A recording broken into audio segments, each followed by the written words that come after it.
Guys അങ്ങനെ നോമ്പ് തുറന്ന് കഴിഞ്ഞപ്പോൾ സേമിയ പായസം കുടിക്കാനൊരാഗ്രഹം. നമ്മൾ സേമിയ പായസം ഉണ്ടാക്കാൻ പോകാം. സേമിയത്തിനെ വറുത്തെടുത്തിട്ടുണ്ട്. എത്ര പേക്ക് പാല?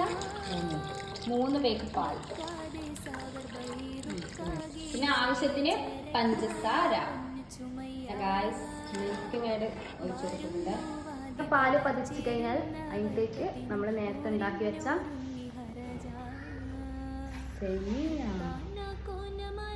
സേമിയ ഇടുന്നതാണ്.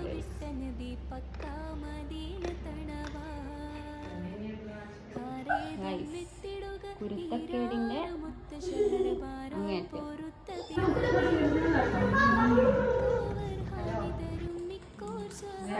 കുളിക്കിട്ട ഗൈസ്.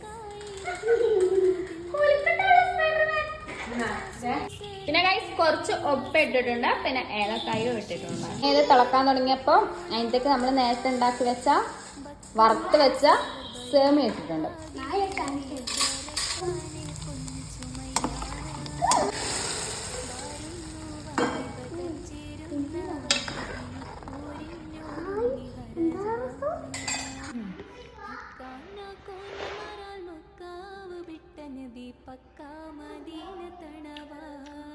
ഭയങ്കര ടേസ്റ്റ്.